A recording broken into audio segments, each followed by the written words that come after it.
Homeostasis of Polyp Cancer Sequence. A presentation by Professor Gershom Zaitchik, Faculty of Medicine, Hebrew University of Jerusalem. Introduction.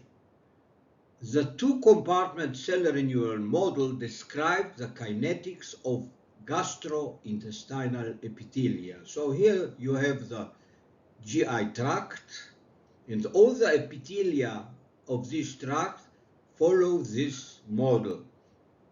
It starts with a stem cell which feeds all the cells in the model.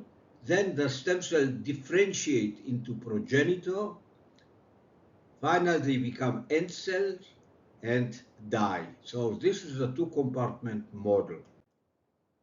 Now the stem cells are undifferentiated cells which may differentiate in any other cell. And here you have the model in histology. You start with the stem cells which differentiate into crypt cells and villus cells, and as they differentiate, they move upward. I call it streaming until they reach the end or the tip of the villus, and then they die. So here you have the stem cells, progenitors, and finally you have the end cells. Now there is interest how this system progresses toward cancer. So here we have a normal crypt-villus system which shrinks a little on its way to become a cancer, but it's still healthy. Finally, it becomes an adenoma, and finally it is carcinoma. What is important to realize that all the time cells are moving from bottom up, stem cell to death, stem cell to death, etc. And even in adenoma and carcinoma, there is an oriented stream from stem cell to death. Let's define now some gene properties. Proto-oncogene is a normal gene that could become an oncogene.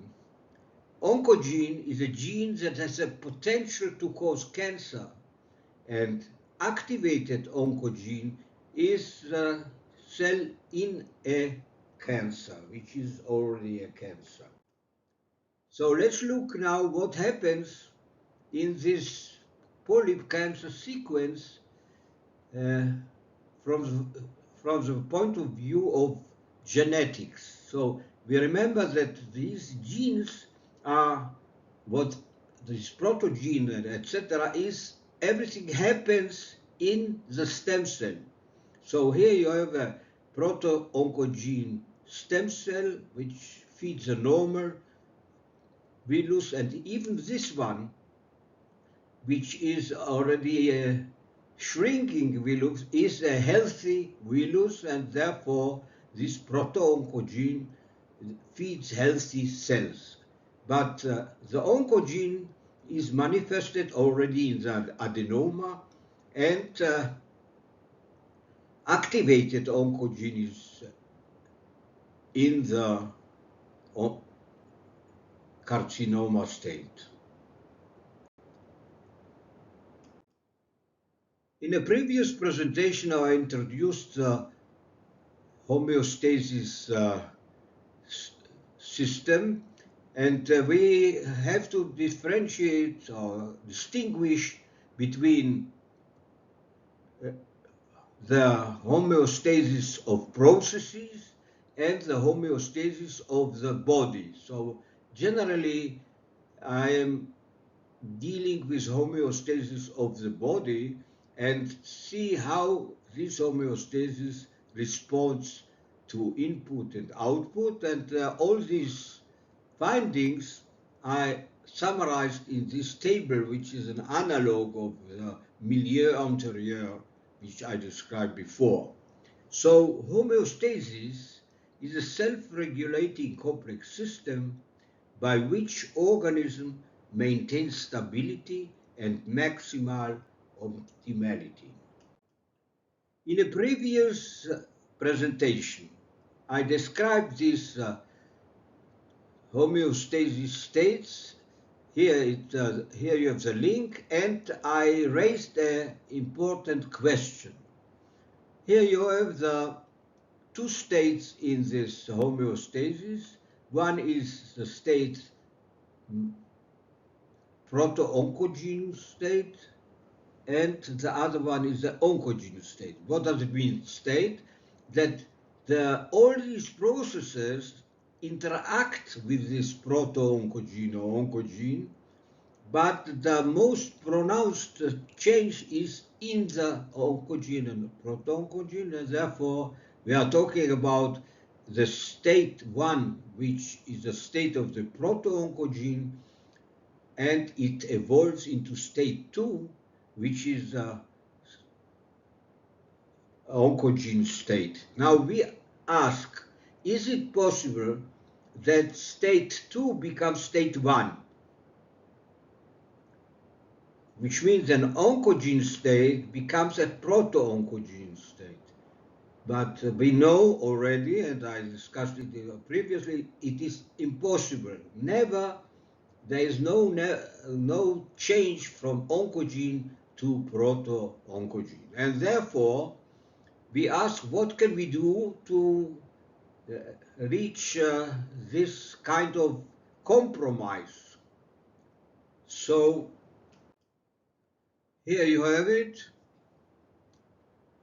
What we want to do is to delay the proto-oncogene state, which means we are looking for processes in this homeostasis which could help us to delay the exit from this state to this oncogene state. What does it mean? This is a healthy state, and if you extend it, exit, you promote health, and you delay the formation of oncogene, and you delay the formation also of cancer. So what does it mean that promote processes that delay exit from proto-oncogene to oncogene? In our case of the polyp cancer sequence, we have two states.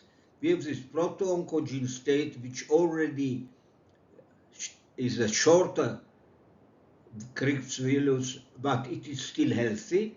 And we have the state of the healthy.